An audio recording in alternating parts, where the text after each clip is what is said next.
What is going on, people of YouTube? My name happens to be Kurtyoy, and welcome to another review.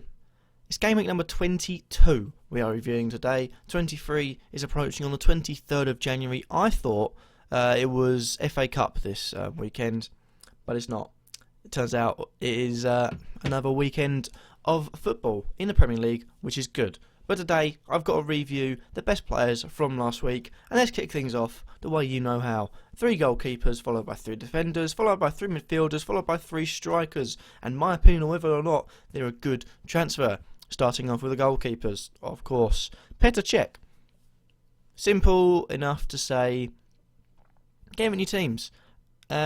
Big reason is that he makes saves. He was 1 point off, I believe, getting 2 points for saves, as well as clean sheets. Now, I know this was only against Stoke. Stoke are a dangerous team, and they proved a threat against Arsenal multiple times. Arsenal maybe argue they could have won the game. Stoke maybe argue they could have won the game. Had a late flurry in that game, and almost pipped it. So for me, Petr Cech is definitely one for people to get, and the fact he's only 5.8 million is absurd. Next, we have a keeper that I'm going to debate on, but I'll leave him until last. We've got David De Gea.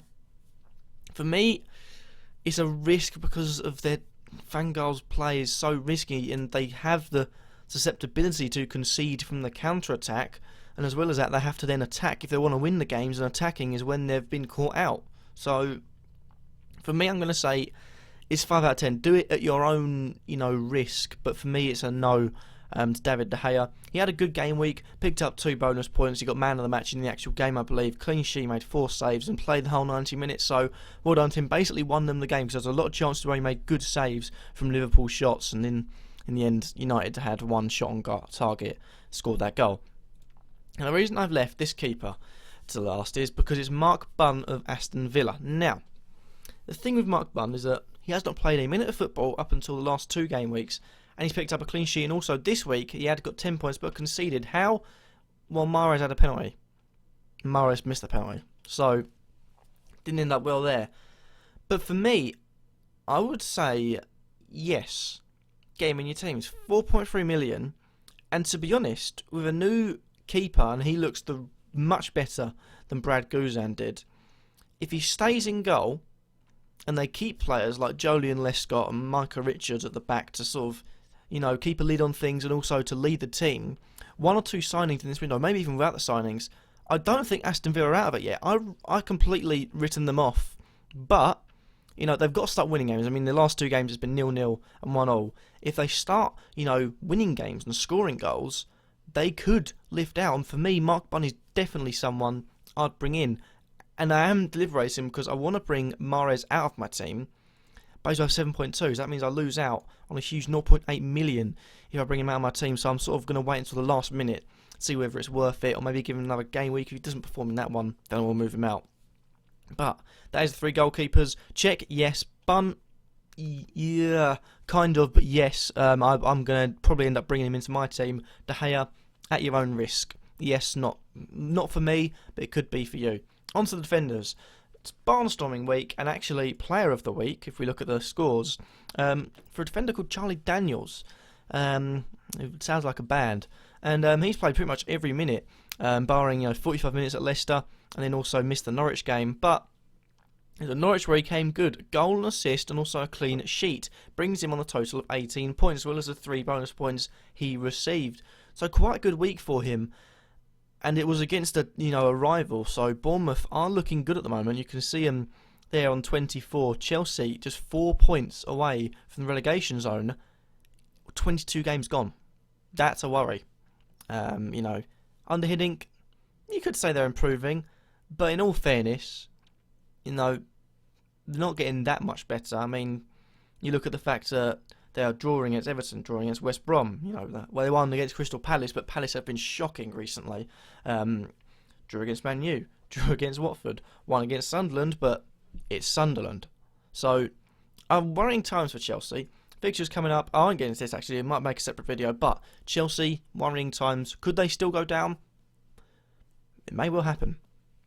Moving on to second defender, Ashley Williams. Simple to say, boss of the game, very well played. I watched the about 30 minutes from about 30 minutes, and he bossed the game. The amount of time, as the commentator said, and headed out by Ashley Williams was absurd. Scored the winning goal as well.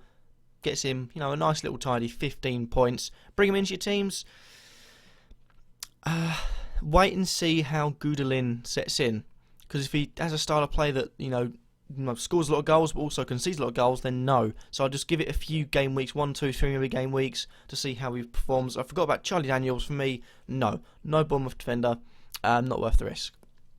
Lastly, Target had another good game week, but he's not going to get the game time. I don't believe he will stay as a left back for the rest of the season, so a no. But credit to him again, another good game week. He grabbed an assist, 2 for a bonus and 4 for a clean sheet, 11 points. Well done, good sir. Moving on to midfielders now. Another Southampton player kicks us off in James Ward-Prowse. He picks himself up 2 goals. The young player is looking like a bright star, possibly for England's future. I like him. I know my football manager self likes him, and he's definitely one for England to watch out for in the next few years. 3 for a bonus, also a clean sheet against West Brom, but it is West Brom, so there is that to it. But hey, at least Chelsea drew against West Brom and struggled to a victory earlier in the season, so it's looking good yet. Next up, we've got Christian Eriksen. He picked himself up 2 goals as well. 3 for a bonus, 15 points. Just that clean sheet missing for him. And he would have got the same as Ward-Prowse, basically. But good game week, but it was against Sunderland. And he has been poor this. So he's had 92 points. You're looking at the fact that maybe he's only got 15 against Swansea and then, 2 assists against West Ham, and that's about it. 4 and 7 is not something you expect Christian Eriksen to be on. Much higher, but good game week nonetheless. Would I bring him into my team? Ward-Prowse, 5.5 million. If he carries on performing, not as well as that every game week, but carries on performing and also playing because he's been in and out of the team, then yes. But at the moment, no. 5.5 million, Dele Alli, much better choice. Christian Eriksen, no. See how he does the next few game weeks, and if he's starting to perform well and looking better in games, not only getting the assists, but looking better, maybe without the goals and assists, definitely worth it. Gini Wijnaldum, I'll go in my team. I'd say get him in your team. With Newcastle signing Shelby and looking like they're signing players to play around Wijnaldum, maybe moving him back into the centre with Townsend going to them, or maybe another winger, who knows. Definitely worth the 6.9 million, so I'd say bring him into your teams. I scrolled up by accident. And lastly, we've got the attackers. They're simple. Aguero, yes. If you can cost affect him, I've got him. I managed to get rid of De Bruyne to bring Aguero in because I feel like he's going to be a huge goal scorer come this season. Harry Kane, yes. I've said this before, I'll say it again. Harry Kane is on fire. And he does had a few game weeks to sort of flourish away, but he's back and he's going to start scoring goals again, so get him in your teams if you can afford him. £10 million now, not good. And then we've got Wayne Rooney. The old Wayne Rooney wasn't back in that game. It was good against Newcastle. He was good against Swansea. He's also scored the goal against Liverpool. But for me, no. For the simple fact, we need to, if we see, the old Wayne Rooney, maybe not scoring and assisting, but looking better in the game in the next few game weeks, bring him in. But for me, it's a no. And that's where I'm going to end off today's episode. Thank you all for watching. If you like this video, then leave a like. Let me think in the comments down below and subscribe if you feel like I'm worthy. That was very quick, I said that. Sorry for rambled on a bit as well in this episode, but you know how I feel about all the players. If you want to go back and watch the video. Then you get all my opinions on all the players, whether you should transfer them in. Thank you guys for watching nonetheless, and peace.